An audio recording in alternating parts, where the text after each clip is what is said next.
becoming really entrenched and involved with America's maternal health crisis made me realize the larger health crisis. It wasn't just about women dying in childbirth. It's about women not being believed about their bodies in the world's richest democracy, period. If you've been raped, if you've been sexually harassed, if you say you're in pain, if you say you're in labor, and you might need a surgical intervention. It's fascinating to me. So in addition to the pain gap, which is the difference in how we view, measure, perceive, and believe pain between the genders, there's also a credibility gap. Women have no credibility. It is so... Are we allowed to curse on this program? Yes. It is so fucked up. Welcome to MENO with Jacqueline Buckingham,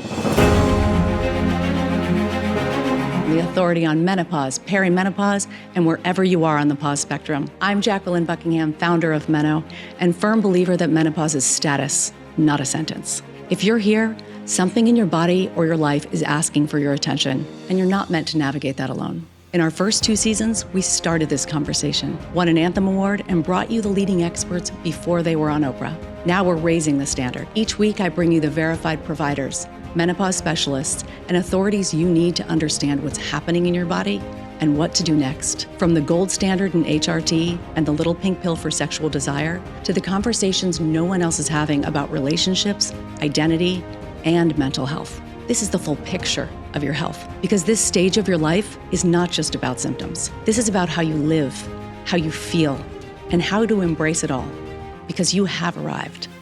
Pausing or not, start here. This is MENO with Jacqueline Buckingham.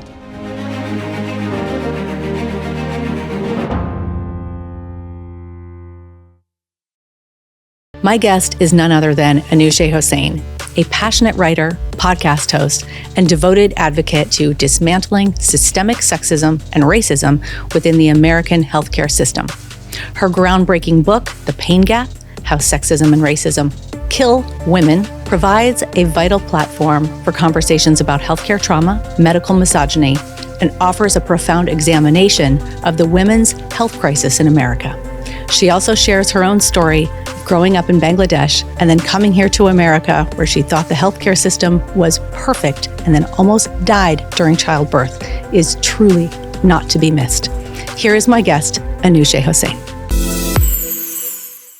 Your book is amazing. Thank you so much. And I'm not even through the whole thing. Thank you so much. It is a mic drop, holy crap, amazing book. Thank you. It really is. Thank you so much. How'd you get there? Oh my God, how did I get there? Yeah, how'd you get to writing this book? Because this book is phenomenal. Oh gosh, I love you. What a question. That should be the title for my next book. How did you get here? How did you get here? First of all, I wanted to write a book for so long. It takes so long. You guys, writing a book is really hard. Did you know this? Thank you for saying that, because I've been writing my book for, no joke, 10 years. At least. Yeah. Maybe 12. Oh, I hear you. I feel like I wrote my book for 44 years. Yeah. It's like, how long have you been working on your book? It's like my whole life. My whole life. But I also meet a lot of other women who are kind of going through it. And, you know, when you have friends who are writing books and you're trying to support them. And it was so funny because I had a moment with my friend where I was like, hey girl, writing a book is really hard. This is why everybody doesn't do it. And we both kind of had a moment cracking up because we're like, yes, it is hard. It's hard. Why are we being impatient with ourselves? But the pain gap, the by the way. pain gap, The yes, pain the gap. pain gap, how sexism and racism in healthcare kill women.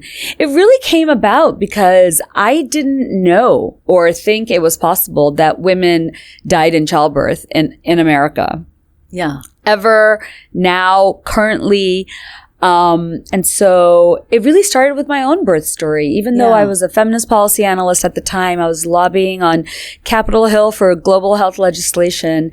And I thought I was ready for pregnancy and childbirth to be, I'm a huge feminist. I don't know if you've picked up on it, but first of all, I love how you're breaking the fourth wall, like right now. I love how we're just like to camera. It's so good. Like, I'm so happy about it because it's just making me feel like our audience is like right here with us. I'm loving it. Don't change a thing. Yeah. So anyhow, I had no idea that was possible. And I always thought that I have set myself to give birth in America. It's probably one of the most safe things you could ever do for yourself. OMG, was I wrong.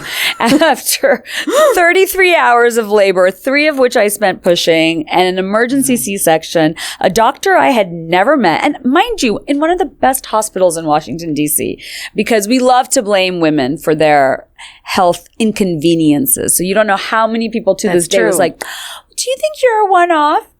Do you think maybe you could have done something differently? Wait a second, hold on. Were you hydrated? Are you stressed? Is it weight gain? I'm sorry, were you eating any kale that year? Was it all in your head? Yeah, was it all in your head? So this book I actually wanted to write about America's maternal health crisis, because obviously when I almost died giving birth in America, I stayed quiet about it for a really long time because I actually did think it was my fault. Yeah. Until I started talking. And once you start talking and other women come and open up or share their stories with you, this is why women's stories are so powerful and so important, and why society and the world tells us to shut up about them. Because you know what starts happening when women start talking? Change. This is so true. As we were in the same conference yesterday. Yes. Also, we have to talk about the thing I believe I said 3 times was, shame cannot survive being spoken. So but it's still so effective. Why is it so effective? It is so effective. Because women are really made to feel like it's your fault, because you're supposed to be perfect, right? Perfect patient, perfect mother, perfect daughter, perfect student. And I'm really here to tell women that you can't be a perfect patient. It doesn't exist. I actually tried to be one, and I almost died. It almost cost me my life. Even when I got rolled into the operating room, and this doctor who I had never met or seen in my life, he didn't believe me that I was in pain. He didn't believe my pain. He wanted me to get up from the stretcher onto the operating table without any help. And you were in labor. I mean, at that point, I had a baby stuck between my legs. I have 104 fever. I'm shaking. Labor is not progressing. And it's just like, could you hop off the stretcher and get on this table? And he's like, it can't be that bad. But no. So please tell me you did not say that. But can I tell you, I kept that story quiet for so long. And when I first started investigating and because by the way, you guys, you give birth and you're kind of exhausted. So you're trying to keep this person alive. I had an emergency C-section, and then I'm like, what the hell happened in the hospital? Yeah. And then I got like serious other health complications after that. This story is like captivating. It is captivating. And I like that you're talking like to everybody about it, because like you said, you don't expect to worry about dying in a top hospital in America. But what is also really fascinating is that after this happened to me, I discovered that I wasn't the only one. Yeah. Discovering America's maternal health crisis, which is now a full-blown health crisis. Yeah. Almost 12 years ago when my daughter was born, I was just like, how are people not talking about this? Right. How are people not talking about this every single day? Because when I grew up in the 1980s in Dhaka, Bangladesh, America was instrumental in introducing the concept of public health through USAID and the State Department. They had amazing programs to reduce not only maternal mortality, but increase the use of contraceptives. Wow. Sometimes in my life, I just feel like I'm in this parallel world, because now I live in America and I'm like, hey, remember all the stuff that you were telling us 40 years ago? You guys need to do that too. In Bangladesh. Yeah. Listen to women, prioritize women, but becoming really entrenched and involved with America's maternal health crisis made me realize the larger health crisis. It wasn't just about women dying in childbirth. It's about women not being believed about their bodies in the world's richest democracy, period. If you've been raped, if you've been sexually harassed, if you say you're in pain, if you say you're in labor, and you might need a surgical intervention. It's fascinating to me. So in addition to the pain gap, which is the difference in how we view, measure, perceive, and believe pain between the genders, there's also a credibility gap. Women have no credibility. It is so, are we allowed to curse on this program? Yes. It is so fucked up. I just feel like, because a lot of people are like, are you still going on about women's health? Do you think it just happened to you? Maybe it was a one-off. And I just feel like if women in the world's richest democracy are being allowed to die in childbirth, die from preventable, needless complications, what is the point of fighting for our rights if no one gives a shit if you're dying or if you die? Yeah. And we have the resources. This is another thing. I think a lot of Americans are in denial about America's maternal health crisis and women's health crisis because they're like, of course we have all the resources. How is that even possible? And you know what? You're right. We do. Yeah. Which is what makes it even more infuriating. Absolutely. Because what's really important. It is more infuriating. Yeah, because another thing that's important is we don't always want to talk about women's health with maternal health. Because, of course, we are more than our reproductive organs. Did you know this? Oh my God, we are? We are more than vessels for childbirth. Stop it. I can't believe it. I thought that's the only reason I was here. Me too. Why did we go to school? I don't know. Why are we even talking about anything else? Why are we using this thing? I know that women don't know these harrowing statistics about maternal death rates. Yes. Can you give kind of the top, what are the major statistics that we should know? Well, that is a great question. And something to keep in mind is why it's important for everybody to care about maternal health. It's not because we all love moms and babies. It is a really important indicator. The World Health Organization considers maternal mortality rates as an indicator of how well a country's healthcare system is functioning and women's overall position in that society. Because in the year 2024, no woman should be dying giving birth, let alone in the world's richest democracy. But of course, as with everything else in America, there's a huge racial element to it. And it's so big, you can't ignore it. A lot of my critics will often say that I make everything about race or I talk about race too much.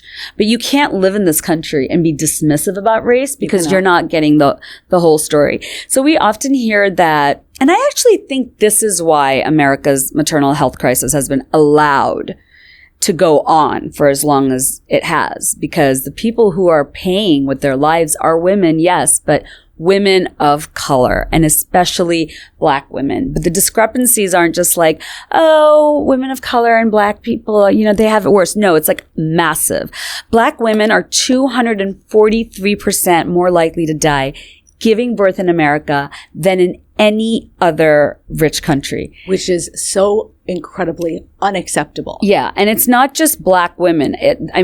For a really long time, right, it was considered, there was a lot of really racist excuses and justifications for this. It'd be like, it's an education problem. It's an economic problem. Black women are welfare moms. But the pandemic showed us that it's racism and not race that is driving these disparities. In fact, now we know that Black women who have a college degree or higher are 5 times more likely to die than their white counterpart with a high school degree. So it's not an education issue. And then women like Beyonce and Serena Williams standing up and sharing their stories just goes to show you that no amount of wealth or power can protect a woman from dying in childbirth. Because at the end of the day, the hardest thing for us to do is believe women. It sounds so easy, but it's so difficult. It's so difficult. That statement right there, the hardest thing is to believe women. Yeah. I want that to change. Tomorrow. Yeah. But I really want it to change within our lifetimes. Within our daughters' lifetimes. I mean, I just feel like if we have no credibility when we go to the doctor, and this is another thing, women take care of everybody. It's a big stereotype, but also 70% of the world's healthcare force are made of women. So we take care of other people's health so much, and still nobody cares about our health. We are overlooked, not believed, dismissed, and it's dangerous. We are paying with our lives.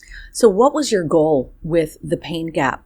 Why did you really write that book? What do you want the takeaway for people to be? Do you want them to know the facts? Or do you want them to be able to advocate for themselves when they do go in and have a baby, or when they are going in to be believed more? What is your goal with the book? My goal is that this is a solvable crisis. Yeah.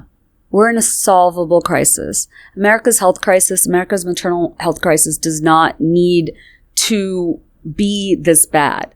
Why aren't we solving it? So basically to bring awareness to the problem. Awareness to the problem, but also solving it. I mean, another thing I talk about in the book is the knowledge gap. Actually, it's a really exciting time to be in women's health because really exciting. Really, it's like, oh my God, are people listening to what we're saying?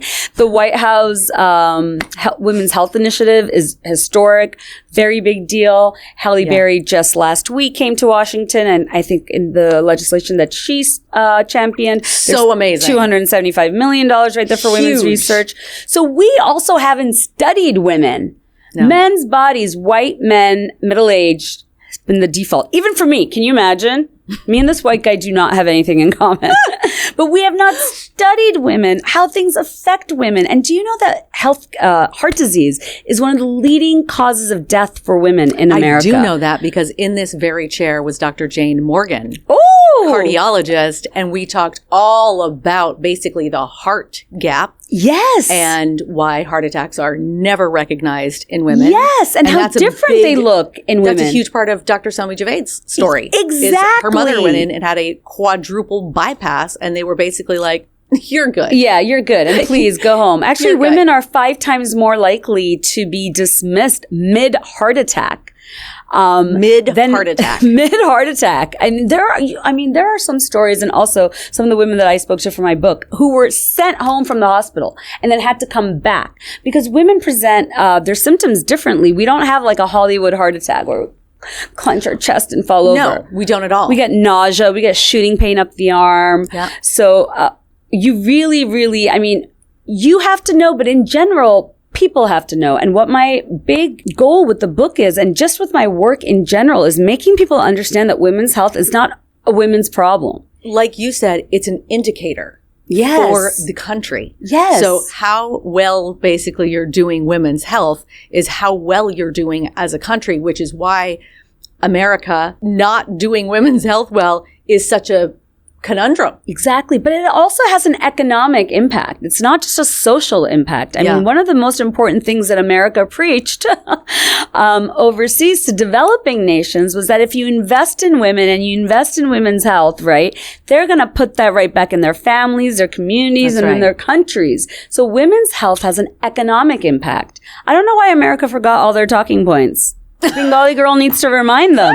Because I'm like, wait, but you told us, and now it's happening, and you're seeing it. And so much about women's health is about sexual health and controlling that. Yes. Controlling that, which you would never think you would see in America. But if you see what's happening with abortion and with Roe and IVF, it's like every culture in the world, even one of the most progressive and educated, have this obsession with controlling women's reproduction. Yeah. And why it's so important in America, because, some Bangladeshi women will tell me this as well. They'll be like, well, that's great that you went to the States and wrote a book on women's health. And how does this impact us? Sure. Well, you know why? Because America is the largest donor to global health programs. And what happens, the politics of women's health in America, that gets put into U.S. foreign policy, okay? You do have such an interesting perspective. You were born in Bangladesh, grew up there, and then was, privy to all of this, like, oh, America's here to take care of us. Yeah. Oh my God, thanks so much. And then you're like, you go to UVA, right? Yes. And then you're like, oh, this is going to be fantastic. And then you almost die in childbirth. Yeah. Here. Yeah. And the whole time that it was happening, it's so funny how you can really believe something even when it's happening to you. Even while I was dying in childbirth in America, I was like, this is not possible. And it also goes to show you not how unaware we are, but how uninformed you can be. I was lobbying on global health legislation at this time, and I had no idea, working in women's health and rights, and I had no idea that America has more women die giving birth in America than in any other rich country. And those numbers are actually going up. But also America has a very, very high C-section rate. It's increased 500% in the last generation. And this is really important because you see everything coming together. Yeah. It's kind of like the intersection of like race, gender. It is an intersection. It's not just one thing. And as you were talking, I was thinking about the title of your book. Yes. Being the pain gap. Yes. And really, it's also a belief gap. Yes. Because there is not the credibility. We've been told, I know more about your body than you do. Yeah. And you should negate everything that you're feeling, which really negates ancient wisdom. Mm-hmm. Which really negates a woman's voice, because of course, what people forget, and I think we were raised like this. I know that when I was growing up, you never questioned the doctor. No. You never questioned the doctor, and you definitely didn't question, a white man who was a doctor. But now that's what I do and what I advocate for everybody else to do, because the most important person in your healthcare team is you. People forget this. It is. Guess who knows you better than anybody else? No one. You know your symptoms, you know your history. So I always say, if you feel like your provider is not taking you seriously, find another provider. Yeah. It is worth it. There have been women who've been complaining about chronic migraines, can't get rid of their migraines, been told they're stressed, anxious, go home and take a hot bath. And it turns out this woman was actually in the Washington Post. She had a volleyball-sized tumor in her brain. What? Yeah. And then you look at women like Padma Lakshmi. Took decades to be diagnosed for her endometriosis. Right. She was told that she had a low threshold for pain. And when she finally found, she's actually featured in the book, and she is so great and such an amazing supporter and such a just fantastic women's health advocate. Yeah. But when she finally found a doctor that believed her, it turned out she had stage 4 endometriosis. And she's like, you know what? My threshold for pain is actually really fucking high. You think? What the heck? Wow. But what I was going to say earlier about the intersection is that everything comes together for women. Yeah. So you don't have mandatory paid leave in this country. No. C-sections, I didn't know this, even though I had to. It's major surgery. Yeah. But you are really expected to get back and be pop up. On back. Oh, totally. I mean, I was trying to pop myself back up. Right? It's really hard. But it just goes to show you that the work system in America was not, the workforce in America was not made to accommodate women. Not at all. We keep blaming women's problems as an inconvenience. Women's health is such an inconvenience, right? Exactly. But it's like, you're not even going to help us take care of ourselves. Nobody wants to take care of us. And we are considered, and our health is considered disposable. And for me, that is just impossible. There is, for so long before I came here and before I lived here, I really thought, especially growing up in the 80s in Bangladesh, that America had accomplished women's empowerment. You have to laugh. You got to laugh a little bit at that one. Yes. Naive. Yes. And now I'm like, sexism and misogyny and there's a big difference, is prevalent and exists in every single country and culture. How would you distinguish between sexism and misogyny? Oh, what a great question. Well, misogyny, I feel like, is what is happening with the extreme right in this country, because they're trying to make it about women's health, but they're taking away options from women, which are part of their healthcare.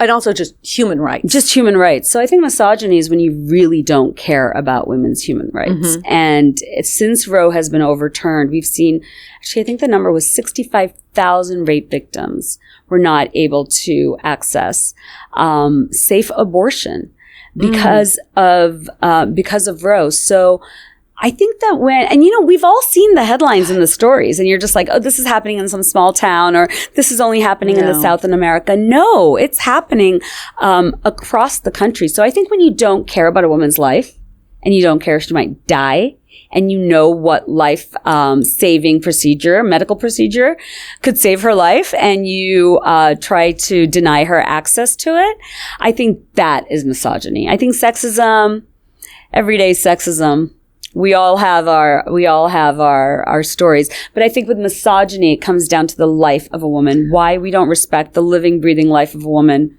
over a fetus. Well, exactly. And that is really treating women like we are just the vessels. Yeah.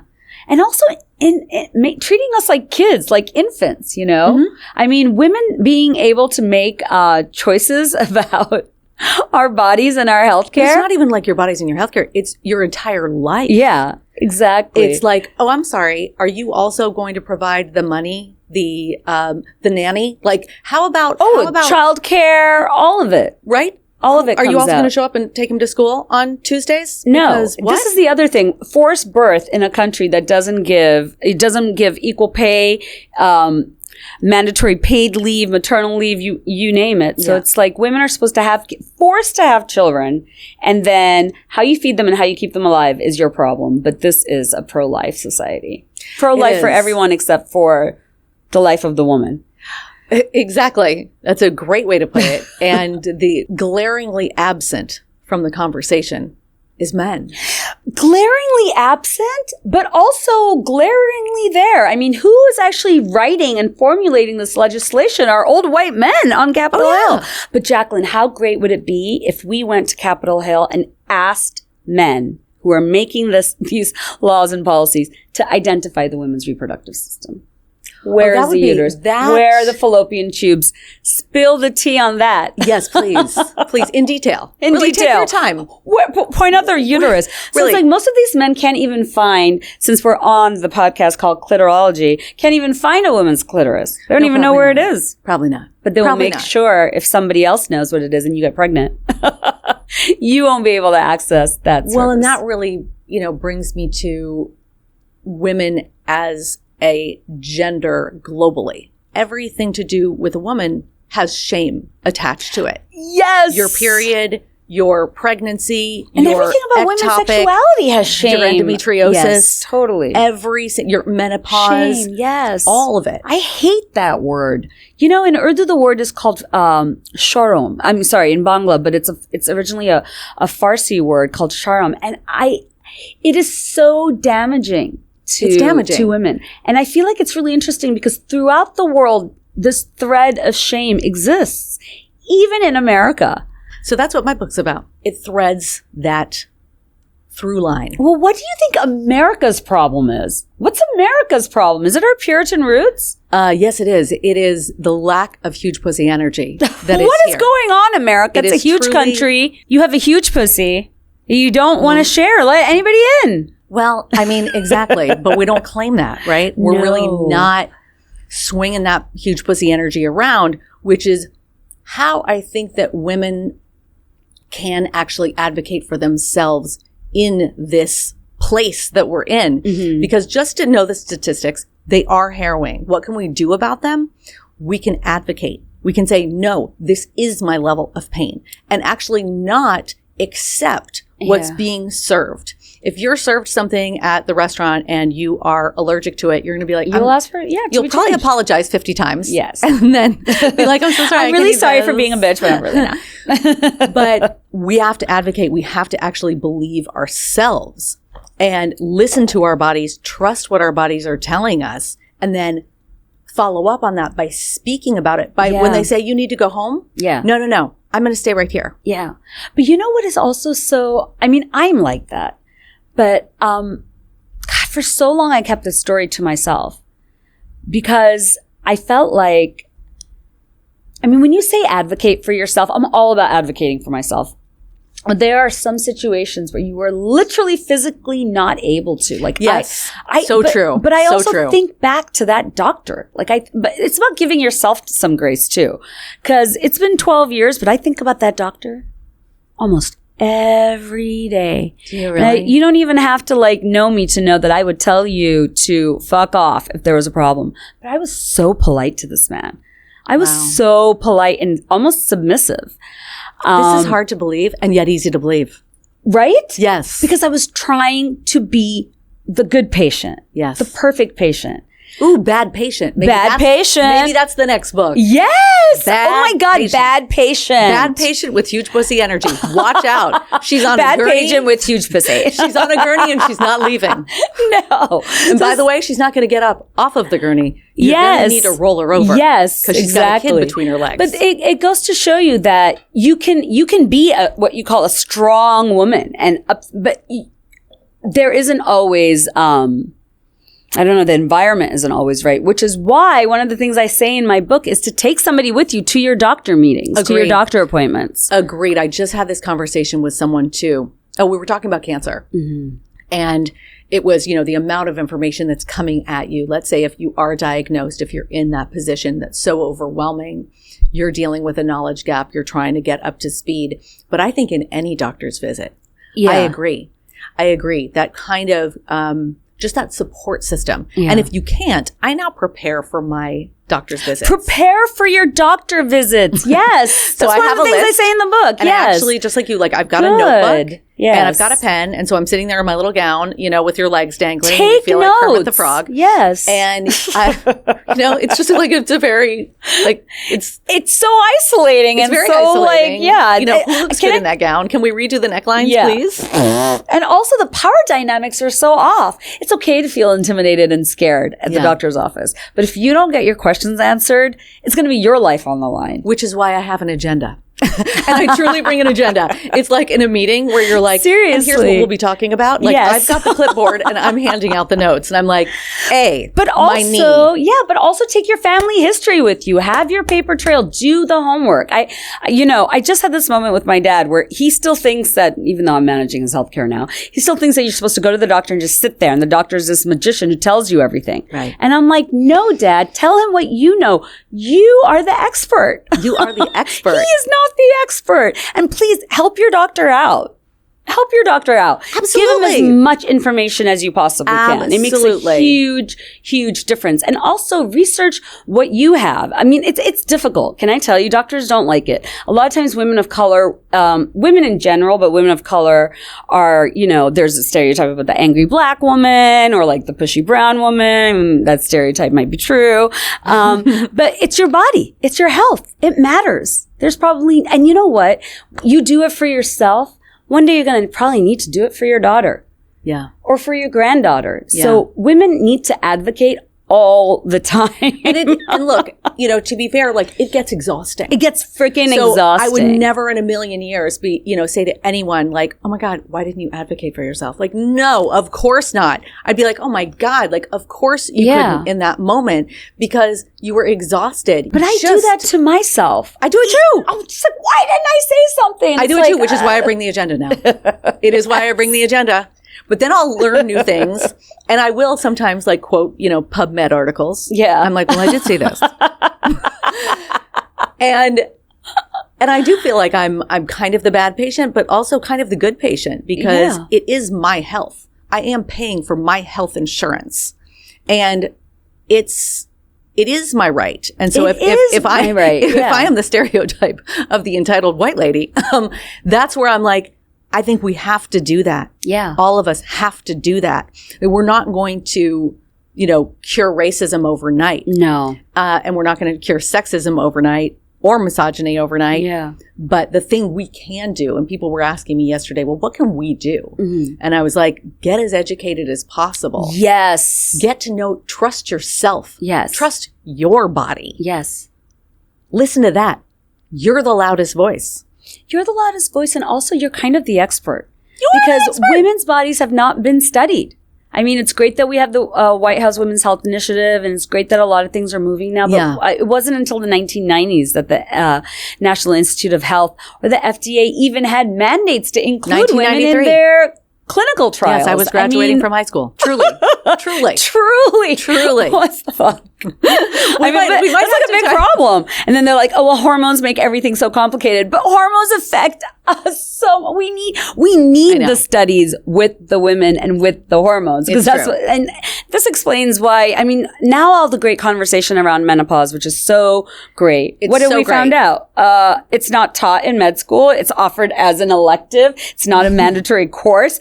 What the hell? It's like, it's fascinating how women's health in America is so linked with birth. I would never think. It's almost like when you can't give birth, nobody even cares anymore. It's like, oh, you make no babies, you're in menopause.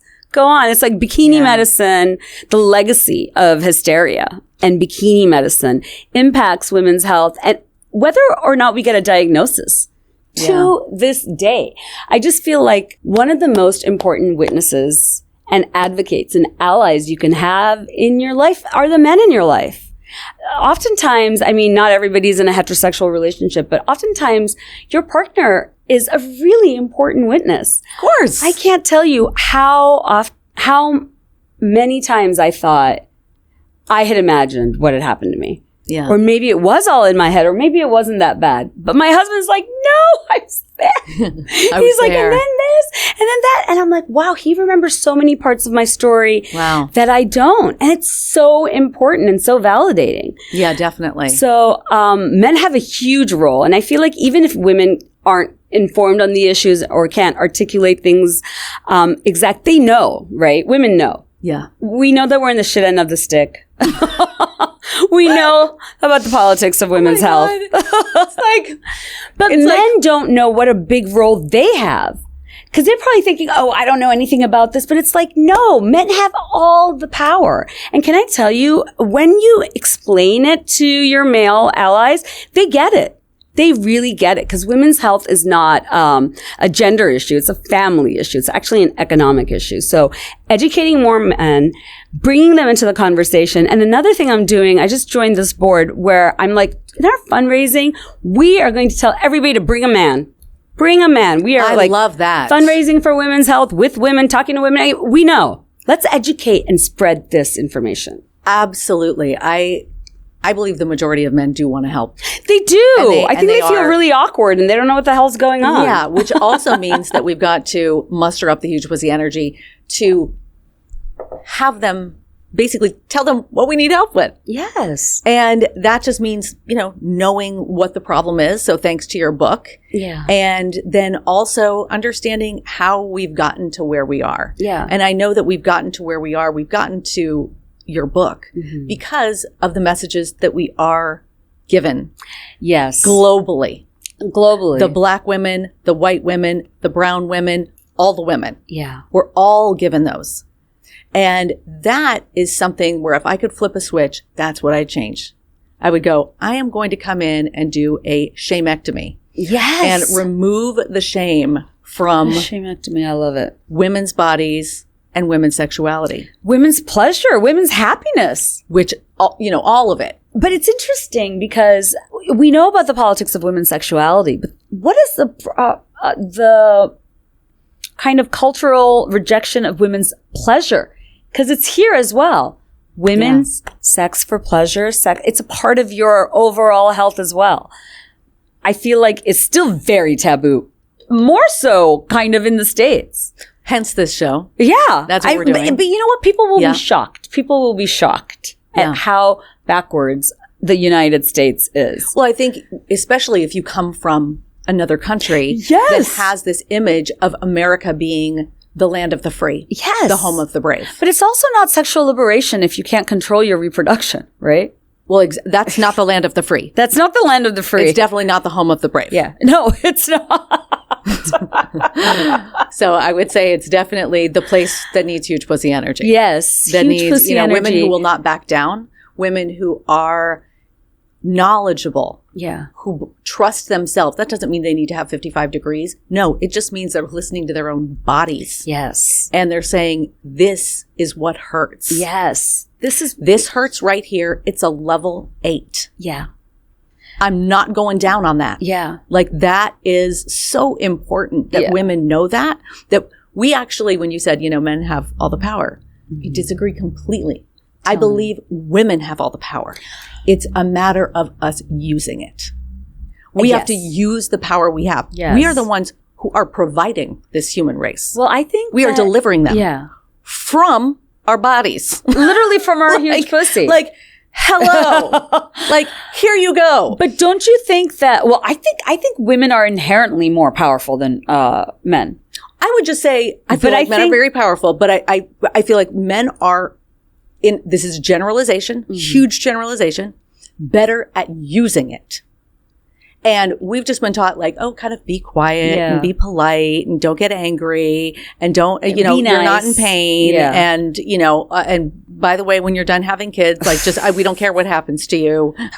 But I guess I shouldn't say that men have all the, men are in most of the positions of power. Agreed.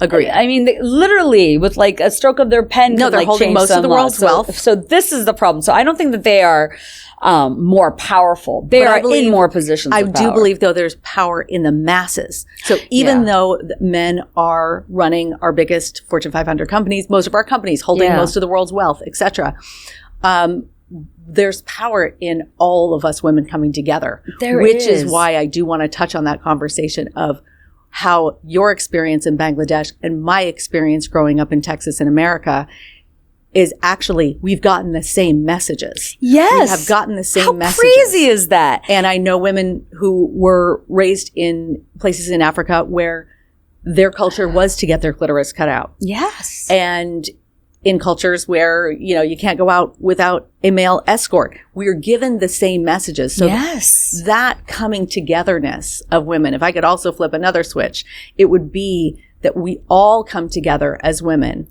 and do the group shamectomy, where we actually drop all of that shame and say, no, we've got huge pussy energy. This is what you got to give it a word, right? You got to give it a word. And you could say be courageous. You could say show up. I say huge pussy energy because it was something that I created in my own life when I really needed to show up for myself. Mm-hmm. And I never had to show up for myself like that ever before.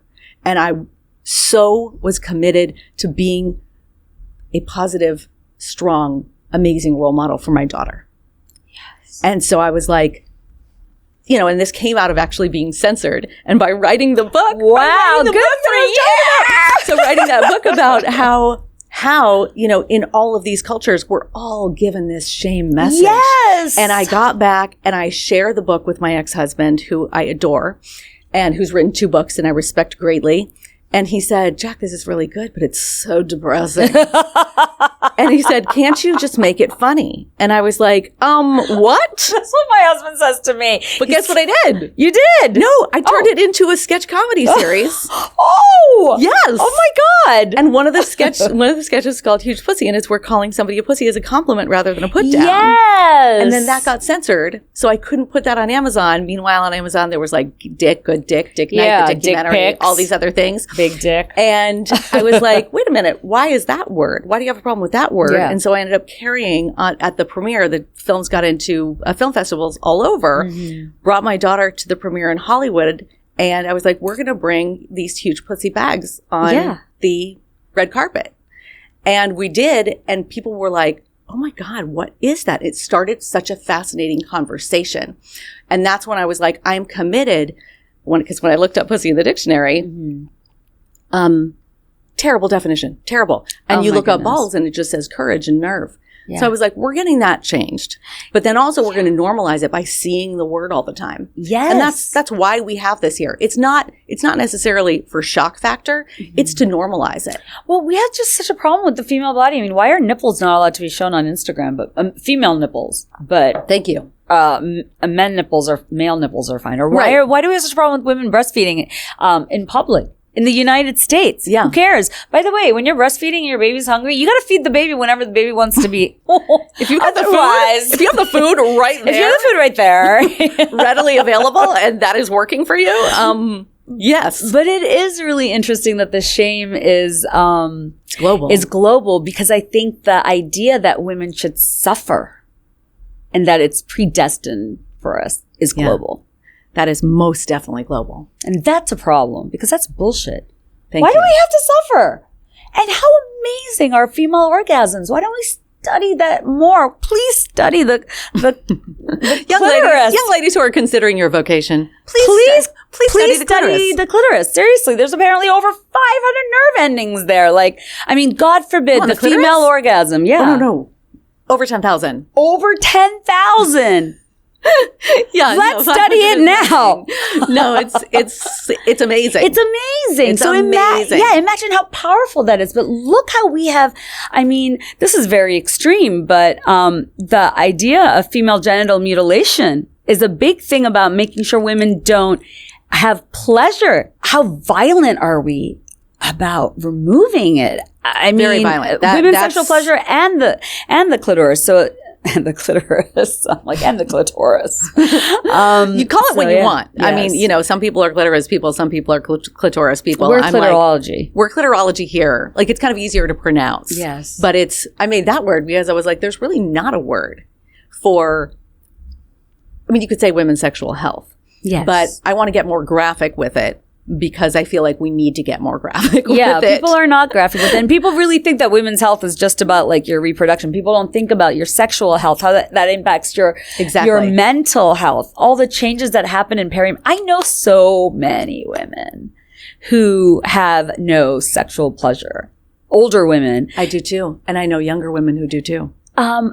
This is interesting. I've had this conversation about 5 times this week. Where it's like, but why? Why have we gotten to the point that we think we don't deserve because, like you said, all the conditioning? And I think you touched on such an amazingly poignant topic, because you said our capacity for suffering is great, right? Our capacity for suffering is huge. Yes. So we don't need to prove that anymore. And we understand and almost respect women's suffering, but a woman in pleasure? Well, that's exactly what I'm saying, is I'm like, okay, we know our capacity for suffering, but what do we know of our capacity for pleasure? We don't know that. That's what I think the study of clitorology really is about. If you are studying yourself, what is your capacity for pleasure? How happy and satisfied can you possibly be? And what effect does that have on your life? Yeah. Well, I am very excited about women getting into the femtech space and into the vibrator space, because these male-made vibrators. Well, that's why, truly, like, plug here for Maud. Yes. Eva Gaikachoa, who was on my panel. Your panel, yeah. And my God, her products are beautiful. We were walking out and she handed me a vibrator. Yeah. No, I think I saw the Luminary had go through. They had like a stock in their closet in their waiting room, in their green room, which I loved. I was like, okay, this is so. But that is great. But that is also really important. And then just look at, like, I don't know, even like a female oral sex pleasure. Sure. Is considered so, like, there are men who refused to do it. Can you imagine a woman who refused to do it? I don't know those men. I don't know. I don't associate with those men. But the fact that it was okay for so long, like, this is what's so interesting. It's like, not only is female sexuality something you should be ashamed of, it's considered evil. Little bit. It does have that. There is a little bit of that dark. I think it's fear, really. Damage. That kind of dark, that dark sexual. That we use it for bad, or right, like evil. The wicked sorceress type of a thing. Yes, the wicked sorceress. Yeah, or like the sirens, right? It's always something. There's always something evil about it. Why can't it just be like a woman wants to have a good orgasm? Well, it's so true. And it's like, why do we try and control those things? Because those things are infinitely powerful. That's why. Yeah. The why is so simple to me. The woman, the pussy, the reproductive system, the menopause experience, endometriosis, like, all of it is quite phenomenal, but it can be terrifying. Yes. All of it. Even the female orgasm, that can be terrifying, just as terrifying as a woman bleeding on her partner, let's say, in sex. Oh my gosh. And that terrifying is the thing that puts us under control. And that's where the other part of our advocacy can come in, is by, let's make you more comfortable with talking about my pussy. Yeah. Yes. Because I want to help you with that. And what you can do for my pussy. Because truly, those relationships that I've had with amazing, evolved, beautiful men who do really care about my pussy, that is where you see them really wanting to show up. Yes. And I love that. Can I also quickly say something that I talk a lot of crap about, like, men, but can I tell you, there are some amazing men out there. Great, amazing men, amazing allies. Great guys. Really know, a woman's anatomy and biology. Yeah. But also, I think most men are feminists. I think most men support these ideas. I don't think that they think it's so scandalous, but I think they don't speak up around each other. We gotta help them. We gotta help them. So here's to that huge pussy energy in terms of helping them speak up. We want to talk about our pussies, and that's what we're going to do. And so on your book, The Pain Gap. Where can we find you? Where can people learn more about your work? The Pain Gap is an Audible bestseller, so you can find me anywhere where books are sold. My handles are at Anushay Hossain for everything. Twitter, Instagram, LinkedIn. I was just going to spell it out just for spell you. it out. Anushay and then Hossain, Hossain. And no, I don't have a nickname, okay? People are always like, can I call you Anu? And it's like, no, that's not my name. You're killing me right now. It's true. I'm Jacqueline Buckingham. Welcome to your most powerful chapter. Wherever you are on the pause spectrum, this is where you begin. Go to joinmeno.com and get early access. These are the answers, and we bring you the experts that have them.